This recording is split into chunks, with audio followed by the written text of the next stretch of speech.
Foi-lhe dado domínio e glória e o reino, para que os povos, nações e homens de todas as línguas o servissem. O seu domínio é domínio eterno, que não passará, e o seu reino jamais será destruído. Daniel 7:14. Tema da semana: exilados que se tornaram missionários.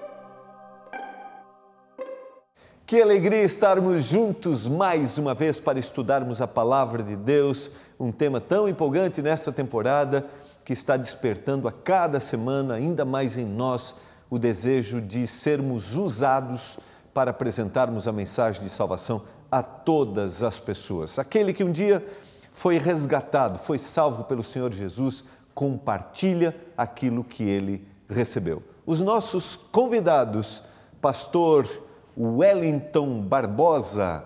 Pastor Wellington é editor na Casa Publicadora Brasileira, que é a editora que publica o nosso guia de estudos. Seja bem-vindo, meu amigo, meu colega de mestrado. Sentávamos próximos, viu?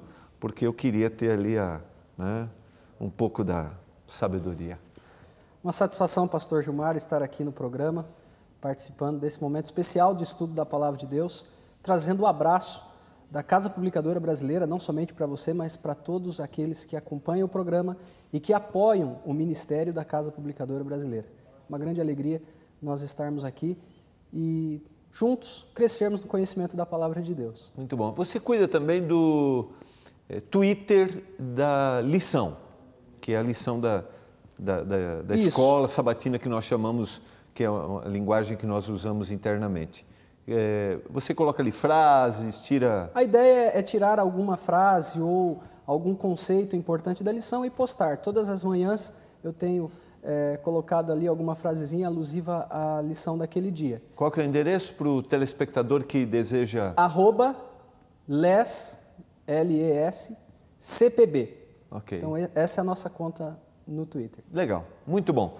Pastor Vinícius Mendes de Oliveira, privilégio recebê-lo. O privilégio é todo meu, uma alegria muito grande estar com você aqui, estar com meu amigo pastor Wellington também. Quero mandar meu abraço especial a todos os servidores da Casa Publicadora Brasileira, muitos dos quais certamente estão assistindo agora este programa. Um abraço para os amigos ali. Também quero mandar um abraço para a comunidade religiosa que eu frequento, a Igreja Adventista do Sétimo Dia, no bairro de Nova Tatuí. Meus queridos irmãos, um abraço para eles. Também a turma... Não podia deixar de mencionar mais uma vez os nossos amigos capixabas, né? Pastor Gilmar foi pastor na Igreja Central de Vitória, muito querido, diga-se de passagem ali. Eu também tenho muitos amigos ali. Um abraço para todos aqueles irmãos, especificamente para a Igreja de Santa Fé. Você acho que conheceu. Com certeza. Foi a igreja que me enviou para o ministério, eu gosto de pensar assim. Então, um abraço especial para aquele povo querido ali. Muito bom, muito bom. Vamos suplicar mais uma vez a presença do Senhor, iluminação do Senhor, para estudarmos a sua palavra. Pastor Wellington, pode fazer uma prece, por favor? Deus eterno, neste momento, nós buscamos a Tua presença, pedindo-te, Senhor, a iluminação do Espírito, para compreendermos a mensagem da Tua palavra para os nossos dias. Tua graça e paz seja com todos, e que neste momento a Tua bênção alcance cada telespectador. É o que nós te pedimos em nome de Jesus. Amém. Amém. Durante esta temporada, nós estamos tendo um foco dentro do nosso guia de estudos, um tema relacionado aos missionários. O objetivo é despertar na gente ainda mais a intenção que o Senhor tem de salvar a todas as pessoas em todos os lugares, em todos os momentos. Nas últimas semanas, nós temos estudado personagens bíblicos, olhando para eles como missionários. Nós vimos na semana passada Jonas, e no programa de hoje nós vamos ser levados à palavra de Deus, especificamente ao livro de Daniel, e vamos olhar para Daniel com um olhar de um missionário. E vamos descobrir mais uma vez maravilhas para a nossa vida.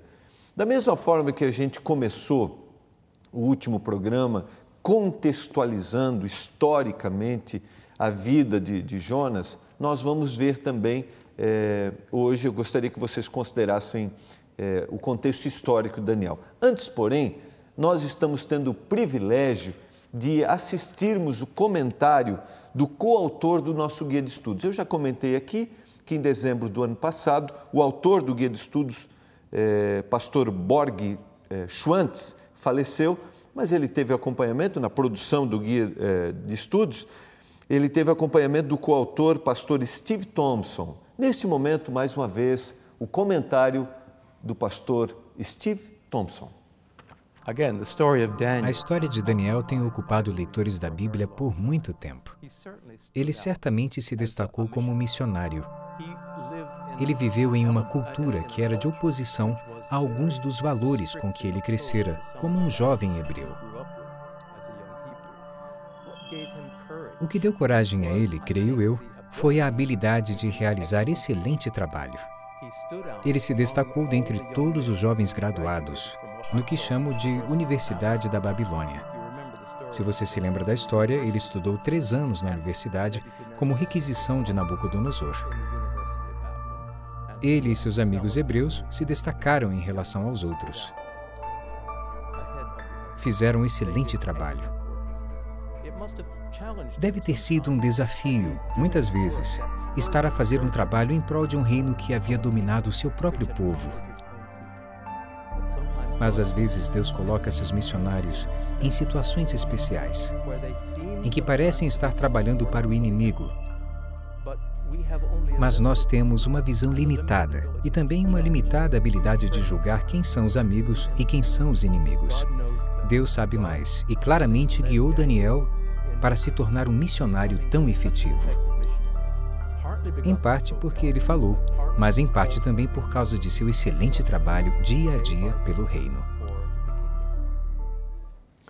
Quando a gente ouve os comentários dos desafios de Daniel, eu creio que é importante aquilo que eu havia colocado, de a gente dar um pano de fundo aí histórico. Qual era o contexto histórico de Daniel habitar num país totalmente diferente, se envolver com a cultura desse país, mas preservar princípios da sua crença? Esse é um ponto importante, nós observarmos como a palavra de Deus apresenta a história do cativeiro do povo de Judá.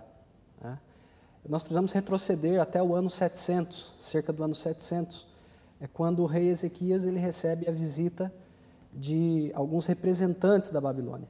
Ele foi curado e essa cura chamou a atenção dos representantes de Babilônia e ali, ao invés dele exaltar o Deus que havia curado ele, ele resolve apresentar e exaltar as riquezas do seu reino.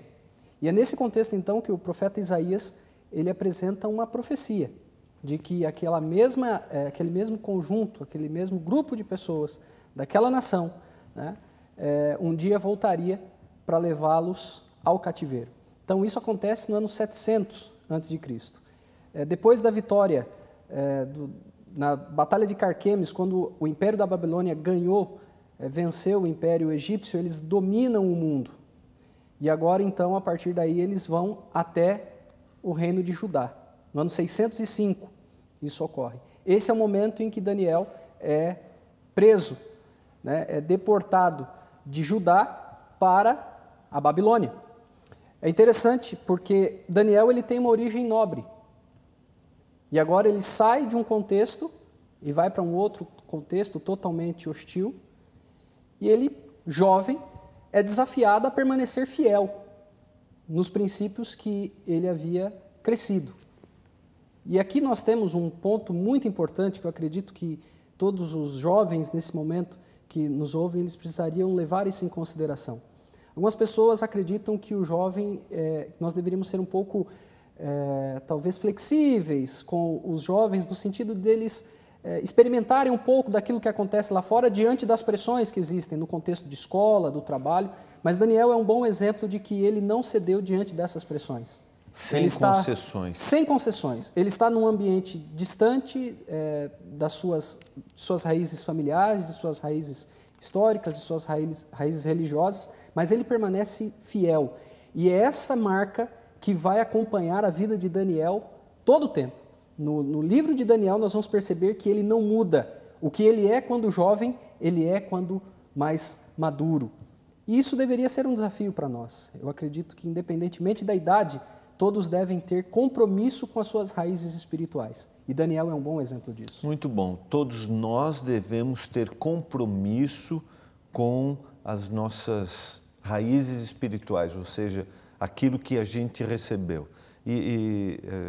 É interessante que ele vai fazer parte da corte, tanto no Império de Babilônia, quanto no Império da Medo-Pérsia, que vai ser o império que vai libertar, né, que vai tomar, vai ser a grande nação quando coloca Babilônia abaixo, né? Então ele vai ter ocupação aí nos dois, a gente vai ver um pouquinho mais para frente. A gente tem que pensar no contexto de Daniel como missionário em Babilônia e depois no Império da Medo-Pérsia. Mas como começa essa história de sucesso missionário? Começa com algo muito ruim. A gente não tem como entender isso tão bem dentro do nosso contexto atual, mas a gente pode tentar imaginar o que é um jovem, provavelmente 12, 13 anos ali, a gente não sabe ao certo a idade dele, que vê sua cidade ser invadida por um exército de uma nação ímpia.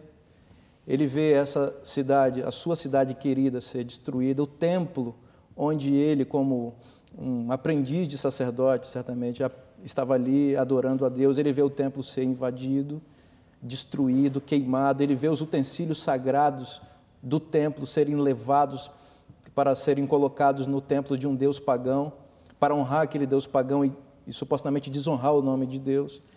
Ele vê muitos dos seus queridos morrerem, ele vê sua terra desfalecida e ele se vê sequestrado, raptado pelo líder daquela nação, no caso Nabucodonosor, líder de Babilônia, para servir como um nobre, como um cortês, né, na corte de Nabucodonosor.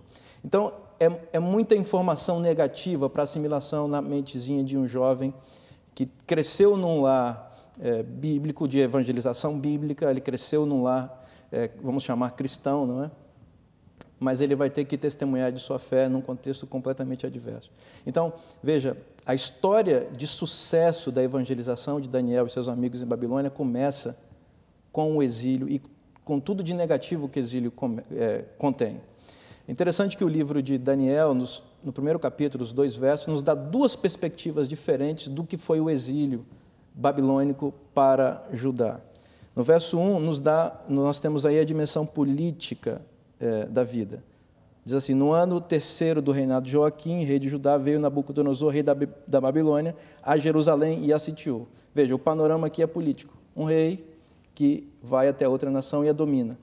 Só que o verso 2 nos dá uma visão vertical da história. Enquanto no verso 1 a gente vê as nações em luta, um plano horizontal, no verso 2 nós vemos: o Senhor lhes entregou nas mãos a Joaquim, rei de Judá, e alguns dos utensílios da casa de Deus. Veja, enquanto o verso 1 nos mostra uma guerra do ponto de vista político, nacional, entre 2 nações, no segundo verso nós vemos a dimensão espiritual desse conflito e da causa desse exílio. Foi Deus que entregou o rei de Judá nas mãos do rei ímpio da Babilônia. Deus tinha 2 propósitos aí. Primeiro, o propósito de salvação corretiva para Judá. Judá havia se afastado de Deus, havia idolatrado, havia quebrado os mandamentos de Deus, e Deus entendeu que o cativeiro seria a única maneira de aquele povo compreender que eles precisavam voltar para ele e negar os ídolos. Então, o primeiro propósito é um aspecto corretivo, salvífico para Judá. E o segundo aspecto, que está presente em todas as ações de Deus, é um propósito de salvação para as pessoas que ainda não conhecem.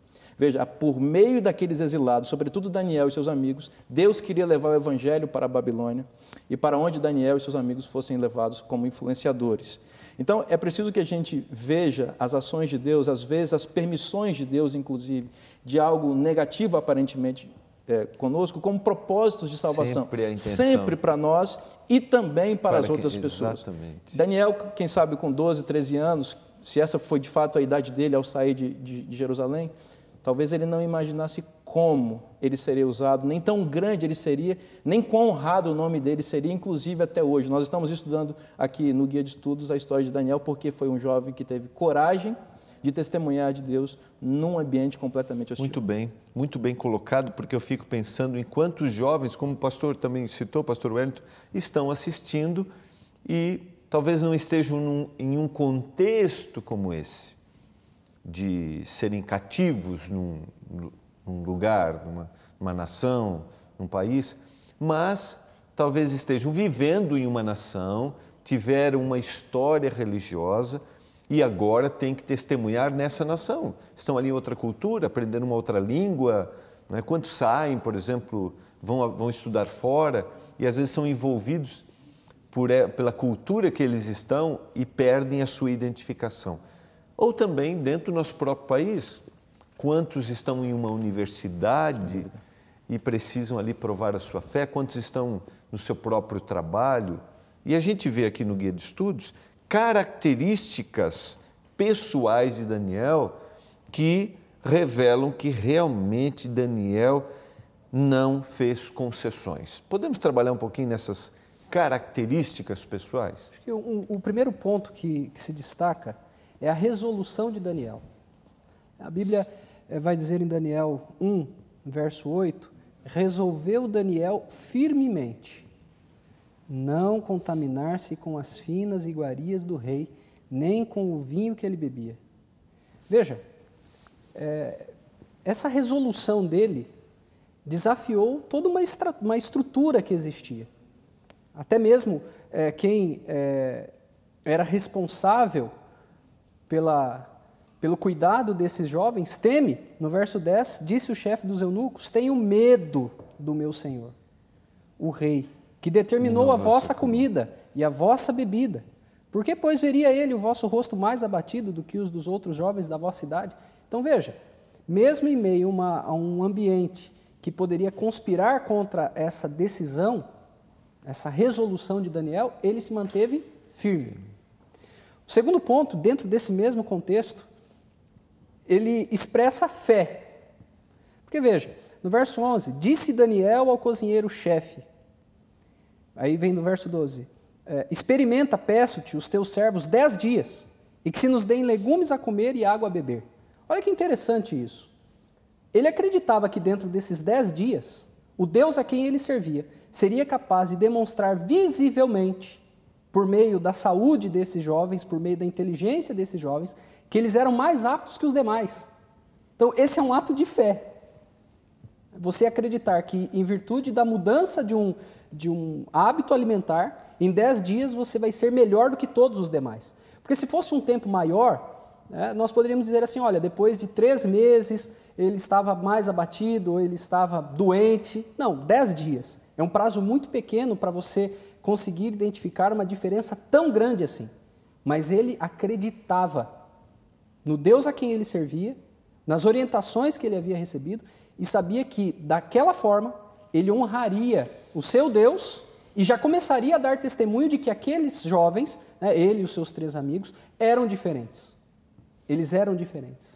É interessante que nós temos a diversidade do ambiente em que ele foi, nós temos agora uma adaptação a esse ambiente, nós temos uma firmeza diante desse ambiente e nós temos uma possível adversidade gerada por essa postura. Então, ela se repete e a gente vê aqui a sua firmeza, a sua característica de preservar aquilo que ele havia aprendido. Nós vamos para o intervalo, o pastor tem um comentário para fazer, nós já voltaremos, okay. Tá bom?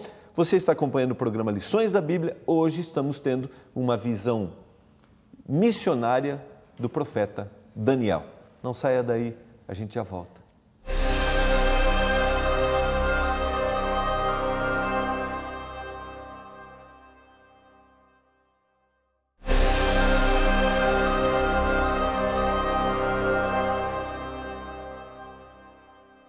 Você está acompanhando o programa Lições da Bíblia. Estamos estudando a história de Daniel e tendo nela uma visão missionária. Um jovem que foi levado cativo, agora se adapta a essa cultura, mas não perde suas características, sua crença e é firme, não faz concessões. Nós fomos para o intervalo, você tinha um comentário? Não, eu acho que exatamente dentro do que você está falando agora, porque Daniel é um bom paradigma para nós hoje e também para o jovem moderno, cristão, de como se relacionar com a cultura. Porque há posturas diferentes em relação à cultura. A primeira possibilidade, completa assimilação da cultura que está à minha volta. Nesse sentido, eu perco completamente a minha identidade. Então, imagina, um jovem cristão que entra, como você citou, numa universidade não cristã. Ali ele vai ouvir muita coisa contrária à palavra de Deus, ali ele vai ser exposto a muitos comportamentos contrários à palavra de Deus.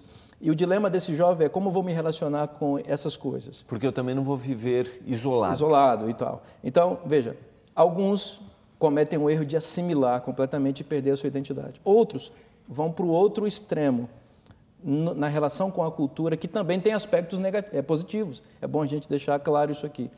Então, outros vão rejeitar completamente a cultura, uma rejeição total e vão se isolar. Eu penso que a postura de Daniel e seus amigos ela está no equilíbrio e nos dá um bom modelo de como nos relacionar. Veja, eles são firmes em termos daquilo que é claramente um princípio da palavra de Deus. E eles firmemente resolvem não se contaminar. A comida que eles não comem certamente foi oferecida a ídolos ou continha elementos ou artigos que a Bíblia considerava impuros. Por isso, eles não comem. A resolução deles é firme. Mas veja, eles estavam numa corte de uma nação pagã que não tinha a cultura bíblica. E certamente dentro daquela cultura havia coisas positivas que a Bíblia não relata, mas que certamente eles faziam porque eles precisavam viver naquele ambiente. Então, é uma relação equilibrada com a cultura para também não passar a imagem que nós não estamos completamente alheios e assim a gente não consegue evangelizar as pessoas. Ou não ser, você está falando, estou pensando, ou não ser o indivíduo agradável. Sim.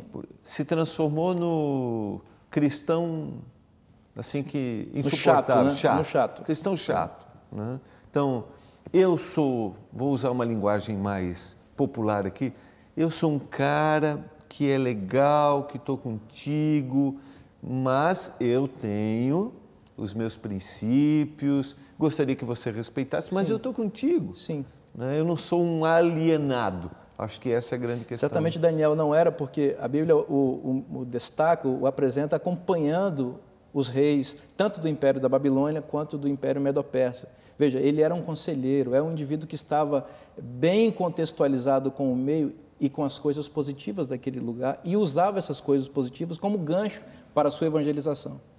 Mas quando os seus princípios religiosos, claramente expressos na Bíblia, estavam em xeque, ele se posicionava firmemente. Eu acho que essa é uma boa postura para nós hoje. Vale a pena a gente pensar, essa colocação ela é legal, porque vale a pena a gente pensar que no momento em que nós estamos em contato com as pessoas que não fazem parte daquilo que a gente acredita, se a gente é legal, se as pessoas gostam de estar com a gente, se as pessoas se sentem à vontade em estar com a gente, se as pessoas nos buscam pedindo conselhos, olha, será que dá para a gente conversar? Então, é legal a gente medir isso, se a gente está sendo um cristão legal, né, agradável. Muito bem colocado. Vamos adiante, nós temos aqui o episódio de Daniel capítulo 2. Normalmente nós lemos este capítulo pensando a visão da estátua, certo? Me ajudem aqui? Sim. É a visão da estátua, onde nós temos na estátua os vários a sucessão dos reinos. Exatamente, os grandes reinos que dominariam toda a história da humanidade. Mas a ênfase está no verso 47. Disse o rei a Daniel: certamente o vosso Deus é o Deus dos deuses, Senhor dos reis, o revelador de mistérios, pois pudeste revelar este mistério. Nós não temos só uma interpretação. Nós temos a revelação. Exatamente, e de um indivíduo que consegue conquistar, até porque ele está dizendo para Nabucodonosor uma notícia que não era muito agradável, né? Seu reino vai passar. Que o seu reino vai passar.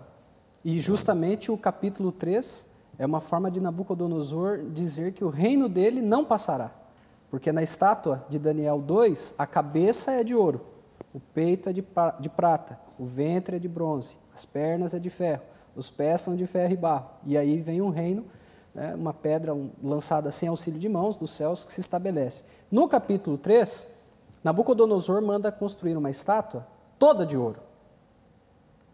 Então, é uma afronta à visão que Deus havia concedido a ele, né?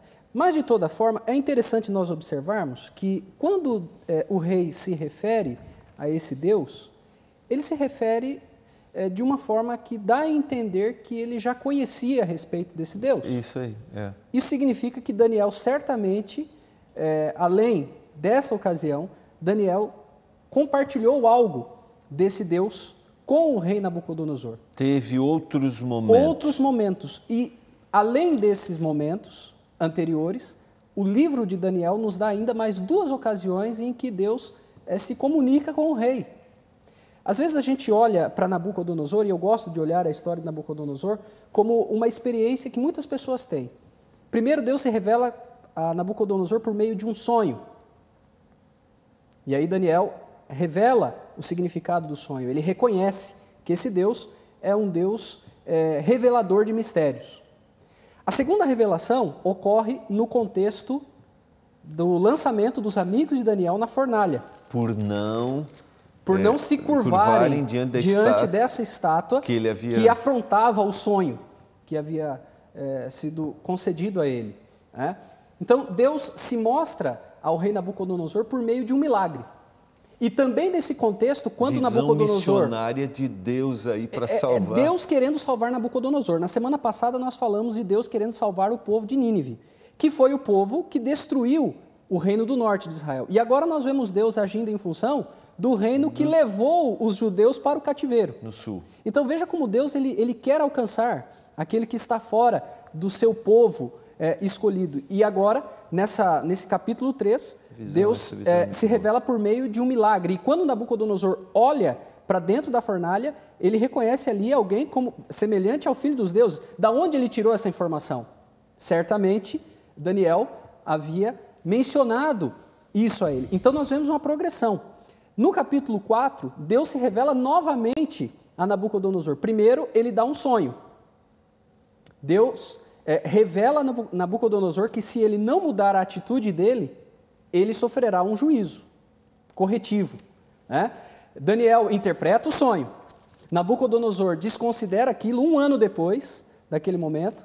Ele olha para a Babilônia, se exalta a Babilônia e agora Deus cumpre a palavra profética. E por 7 anos nós temos então Nabucodonosor numa situação que os médicos chamam de licantropia, uma doença psiquiátrica, e depois desse tempo, quando ele ressurge à normalidade, à sanidade, ele vai reconhecer a Deus. Então veja, Deus se revelou a Nabucodonosor por meio de um sonho, depois se revelou por meio de um milagre, depois se revela por meio de um juízo. Em todos esses momentos, o profeta Daniel é um instrumento de Deus para tentar levar a compreensão de Nabucodonosor ao conhecimento salvador desse Deus. E muitos de nós somos assim. Deus fala de um jeito, a gente não ouve, Deus fala de outro, a gente não ouve, Deus fala de outro. Mas Deus, ao mesmo tempo em que Ele vai comunicando a sua mensagem a nós, Ele envia também mensageiros que nos ajudam a entender e a aplicar essa mensagem, ainda que em alguns momentos nós não demos a atenção a esses mensageiros. Ele não desiste quando está envolvida a nossa salvação. E essa sucessão, é isso que ele faz, é algo realmente interessante, que nos ajuda a visualizar o amor de Deus como algo insistente para a salvação. Algumas pessoas enxergam Deus de uma maneira muito negativa, o Deus que faz de tudo para que as pessoas se percam. Na verdade, o nosso Deus é o Deus que faz de tudo para que as pessoas sejam salvas. E eu creio que o maior ato que demonstra isso, o amor de Deus por nós, é o fato dele enviar o seu Filho para morrer no nosso lugar. Eu acho que um detalhe interessante aqui é o papel da profecia na evangelização. Porque, veja, Nabucodonosor era um imperador e ele estava preocupado com o destino do mundo, especialmente do seu império. Ele queria saber, ele teve um sonho e ele considerava que aquele sonho era uma visão do futuro que Deus havia dado para ele, e ele certamente esqueceu, ou o sonho todo ou parte do sonho. Veja, a profecia, o espírito de profecia que havia no profeta Daniel mostrou o futuro para aquele rei. E isso abriu uma janela de salvação na vida de Nabucodonosor e na vida de muitas pessoas que estavam sob influência dele. Ainda que essa janela tenha sido aberta outras vezes, porque ele não se converteu a princípio. Mas veja como a profecia é importante. Digo isso para dizer o seguinte: hoje existem no mundo muitas pessoas que também estão apreensivas com respeito ao destino do mundo. Elas não sabem o que vai acontecer amanhã. Elas olham violência, tragédia, elas veem as coisas acontecendo no mundo e estão alarmadas. O que vai acontecer? Qual é a resposta para o futuro? É incrível como a Bíblia já tem, como um GPS, todo o traçado da história. A profecia aponta os caminhos, as cenas dos próximos capítulos. E o povo de Deus hoje é o depositário dessa mensagem e tem a responsabilidade de dizer para o mundo o que vai acontecer nos próximos atos da história do mundo. Então, não de forma... Nós comentamos isso na lição anterior. Não de forma sensacionalista, não. Assim de medo, ainda que gere, mas com uma forma de... Ele está interessado em salvar você. Mostrar como a palavra de Deus se cumpre e como ela tem se cumprido ao longo da história, e a prova de que ela vai se cumprir lá na frente é a evidência do cumprimento dela no passado. Então, as pessoas estão apreensivas como Nabucodonosor. Isso é uma certeza, não só esperança. Exatamente. Né, as pessoas estão apreensivas como Nabucodonosor. O que vai acontecer no futuro? A Bíblia tem respostas. E nós temos o dever de apresentar essas respostas. Muito bom. Eu quero... Você estava relembrando a história, contando. Eu quero ler o texto de Daniel 4, 37. Eu estava prestando atenção, estava até à procura de uma outra informação. Eu acho que, não sei se você citou, Wellington, pastor Wellington. Agora, pois eu, Nabucodonosor, é a declaração final dele aqui, de toda essa insistência. Exato. O capítulo 4 é uma declaração de Nabucodonosor. É o testemunho dele, exatamente, inserido no livro de Daniel. E ele termina dizendo: agora, pois eu, Nabucodonosor, louvo, exalço e glorifico ao Rei do céu, porque todas as suas obras são verdadeiras e os seus caminhos justos, e pode humilhar aos que andam na soberba. Que lindo isso, né? Aqui é a declaração de que... De conversão. Exatamente, do reconhecimento do que Deus havia feito por ele. Então, vale a pena considerar essa insistência. Eu quero ir adiante, não sei se vocês têm mais algum comentário, porque eu quero ir para o grande desafio de Daniel agora no Império Medo-Persa. Sim. Tem um detalhe, pastor, é interessante porque Daniel, ele recebe visões relacionadas a reinos. E ele vivencia as entranhas dos reinos, porque ele é um funcionário, vamos dizer assim, hoje nós chamaríamos de um funcionário de confiança. Ele era cargo de confiança. Agora, olha que interessante, ele é cargo de confiança no Império da Babilônia e ele também passa a ser cargo de confiança no Império Medo-Persa. Que normalmente não acontece em mudanças governamentais. Se você tem um político, se a oposição entra, todos aqueles que fazem parte do cargo de confiança, eles caem. Sim. Mas isso demonstra a excelência do profeta Daniel. Nós não estamos fazendo uma crítica a essa... De forma alguma. A saída, nós só estamos usando esse... É um fato interessante. Só para deixar claro. É algo para nós pararmos para pensar. Né? Um indivíduo que, independentemente de quem está no comando, ele é visto da mesma forma. Né? Nós poderíamos chamar isso de integridade.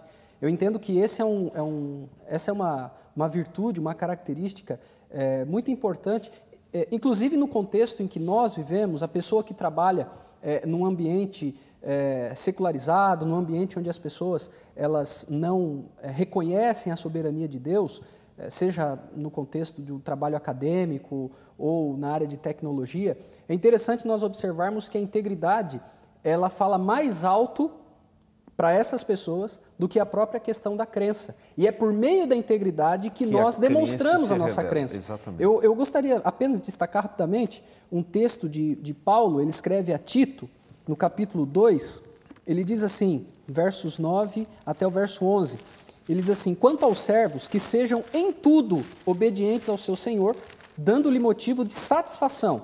Não sejam respondões, não furtem. Pelo contrário, deem prova de toda a fidelidade, a fim de ornarem em todas as coisas a doutrina de Deus nosso Salvador. porquanto a graça de Deus se manifestou salvadora a todos os homens. Eu acho interessante, Tito, capítulo Tito 2, versos 9 a 11. Okay. Ele diz aqui que a integridade do servo, ela orna em todas as coisas a doutrina de Deus, ela embeleza a doutrina de Deus, ela abre pontes para que esse Deus seja reconhecido por meio da integridade daquela pessoa que ali está.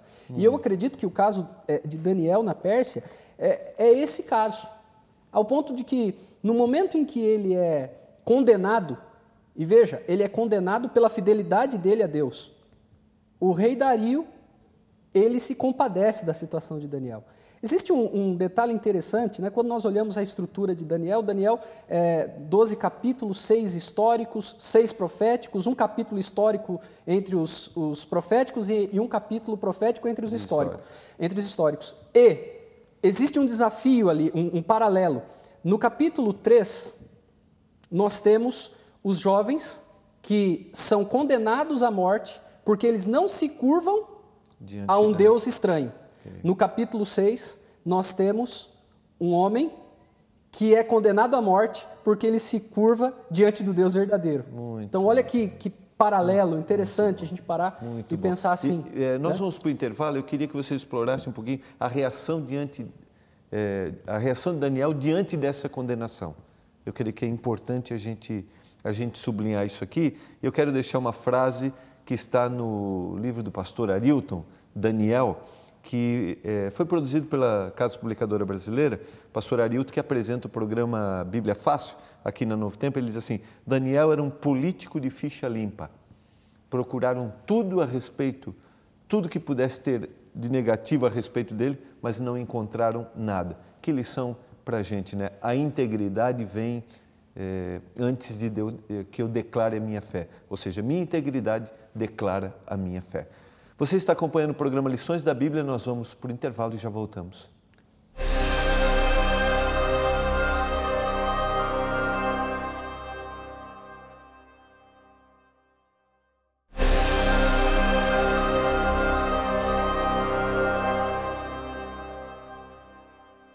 Voltando para o nosso último momento, estamos tirando lições maravilhosas para a nossa vida da história de Daniel, sua fidelidade, e também nós citamos os seus amigos.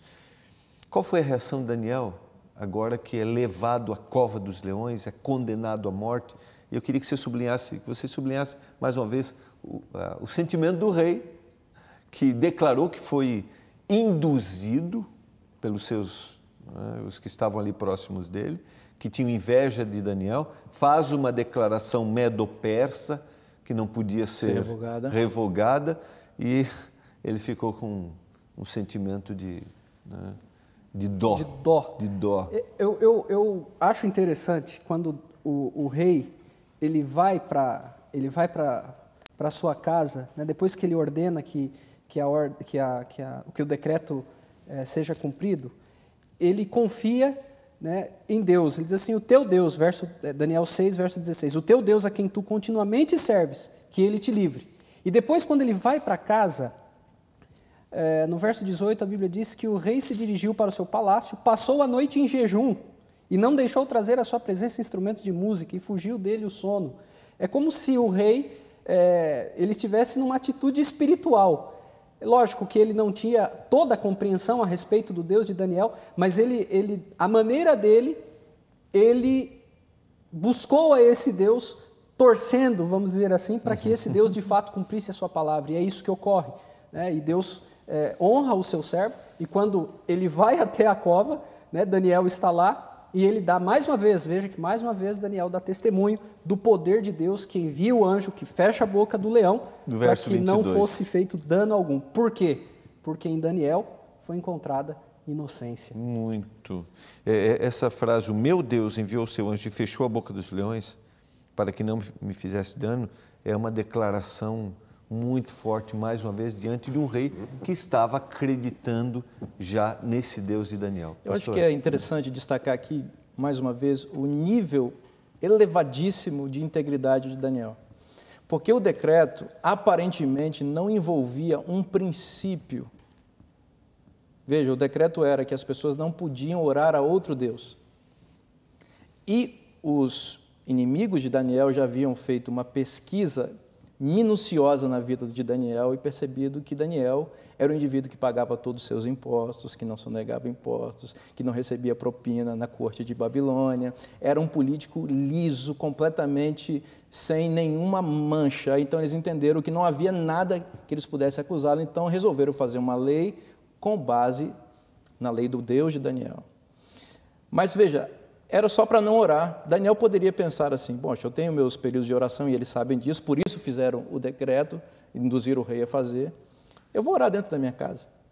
Então eles não vão saber que eu estou orando. Mas por que Daniel resolve abrir a janela e orar em público? Por que ele não resolve voltar e... Na direção de Jerusalém? Bom, que era primeiro porque para Daniel isso podia significar falta de fé. Daniel entendia que aquela oração que ele fazia ali era uma oração a Deus, era uma forma de testemunhar e é uma forma de Deus cumprir a promessa que ele havia feito, isto é, que no fim do cativeiro de 70 anos, o povo voltaria para Jerusalém. Então, Daniel orava voltado para Jerusalém. Eu penso que uma outra coisa importante aqui é que Deus... Esse era o detalhe que eu queria voltar, que eu não tinha, que era essa reação dele... Sim, ele foi firme. Continuou sendo ele fiel. manteve firme. E ele foi condenado. E aqui há uma lição muito interessante para nós. Daniel não foi livrado do perigo. Daniel foi livrado no perigo. A vida do cristão, às vezes, como a gente já mencionou na lição anterior, e essa aqui é um momento para a gente mencionar isso, é uma vida desafiadora e às vezes perigosa. Mas Deus disse que Ele vai estar conosco ao passar pelas águas, ao passar pelo fogo, e a gente pode acrescentar ao passar pela cova dos leões. Quando nós estamos fazendo aquilo que Deus espera, nós podemos esperar de Deus a sua proteção e a sua segurança. E Daniel estava convencido disso, como estavam os seus 3 amigos. Aliás, os seus 3 amigos, voltando um pouquinho, nos dão um detalhe muito interessante dessa fidelidade desses amigos. Que foram levados à fornalha. Foram levados à fornalha. O Nabucodonosor disse para eles assim, olha, vou dar uma outra oportunidade para vocês. Então eu vi que vocês não se ajoelharam, fiquei sabendo, mas vou mandar tocar a música de novo para vocês se ajoelharem, porque eu não quero punir vocês. Ele dizia assim, olha, fica sabendo, ó rei, veja a ousadia santa desses jovens, que se Deus quiser nos livrar, Ele nos livre, mas ainda que Ele não nos livre, nós não vamos nos ajoelhar diante da estátua que o Senhor fez. Então, essa é a postura de Daniel e de seus amigos. Daniel no caso da cova dos leões e os 3 amigos no caso da estátua.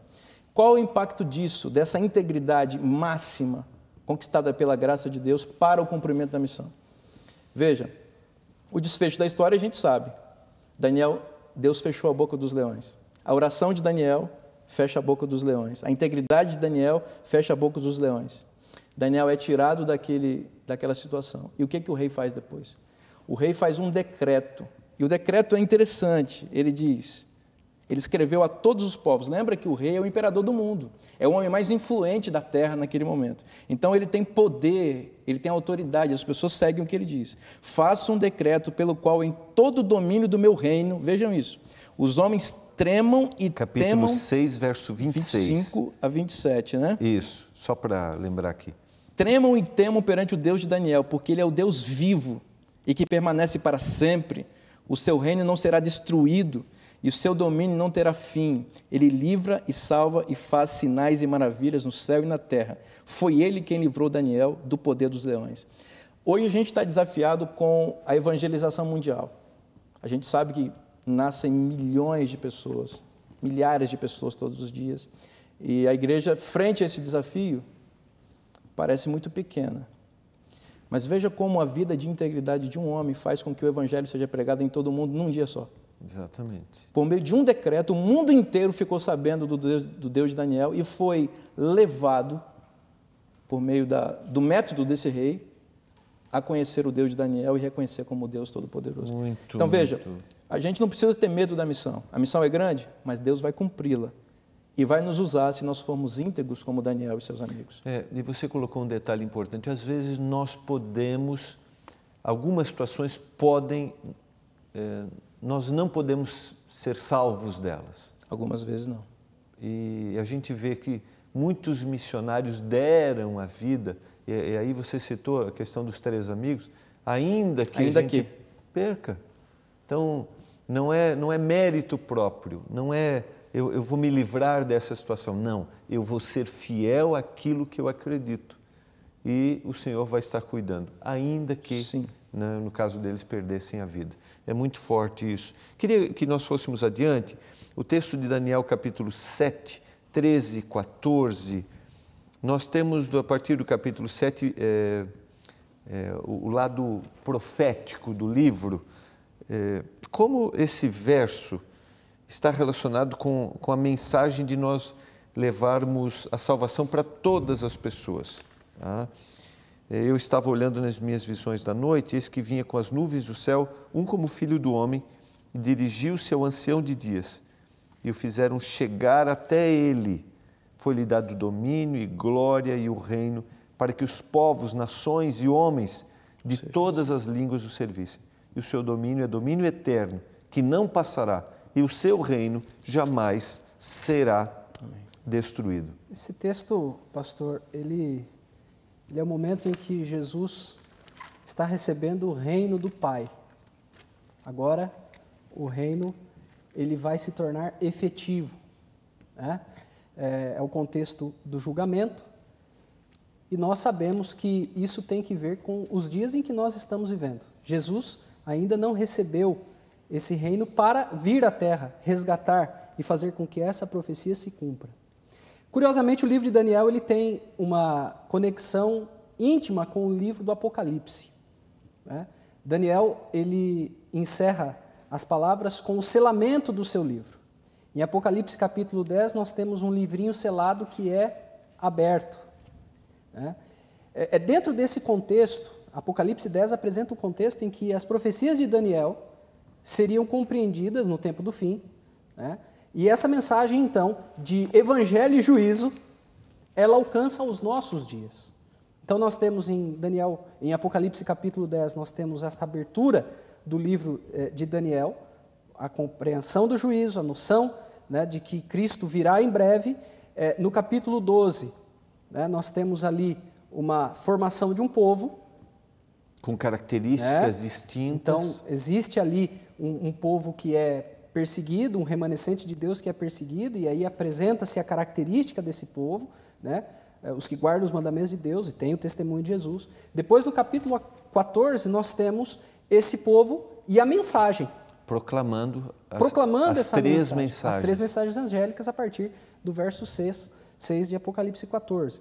Então, aqui nós vemos essa conexão, né? A importância de nós entendermos que estes versos, eles vão se cumprir no momento em que a missão de Apocalipse 14 for plenamente cumprida. Ou seja, né? Hoje há um evangelho eterno para ser anunciado, uma mensagem de salvação. Mas há também uma mensagem de juízo, e nós já citamos isso, temei a Deus e dai-lhe glória. Você fez até uma comparação com o texto de Jonas, do capítulo 3. Isso. Da mensagem de juízo. A mensagem de juízo que leva também uma mensagem de graça. Sim, né? exatamente. Se o juízo não se cumpriu ainda, nós temos graça. Nós podemos buscar a Deus, pedir perdão a Deus, nos arrepender. O processo da conversão está à disposição de cada um que tem acesso a essa mensagem. Eu acho que vale a pena a gente lembrar que, se formos para o livro de Hebreus, nós vamos entender que o Senhor está hoje intercedendo por nós no santuário celestial, para que a gente tenha ainda a oportunidade de nos arrependermos e voltarmos. Se nós olharmos Hebreus 7, 25, né, ali é dito que Jesus vive sempre para interceder por nós. Essa é uma mensagem riquíssima. É interessante. Eu creio que é importante a gente Acho que é interessante isso. observar que as profecias, especialmente de Apocalipse, que apontam para o fim do mundo e dão de forma categórica esses eventos como certos que acontecerão, elas prenunciam a destruição do mundo, mas elas dão a possibilidade de salvação das pessoas. Há uma condicionalidade para a salvação das pessoas. O mundo vai ser destruído, mas as pessoas podem não ser, porque a destruição ela é profetizada para Satanás e seus anjos, e aqueles que seguem a Satanás e seus anjos. Se hoje o mundo ouvir a mensagem do Evangelho e se converter, as pessoas que ouvirem e se converterem serão salvas. Então, e a pergunta é quantos? Quem? Pois é. Todos, né? Todos aqueles que desejarem aceitar esse convite de Deus. Agora, esse estabelecimento do reino de Deus aqui na Terra, como já mencionei anteriormente, parece algo um pouco distante da realidade quando a gente olha os números. Sim. É difícil. Mateus... E também, pastor, desculpa, só para olhar uma grande cidade, olhar, Nossa, parece que é um negócio... é praticamente impossível de conseguir. Isso. E parece que a Bíblia faz uma vinculação de condição com o estabelecimento do reino de Deus e a pregação do Evangelho, Mateus 24:14.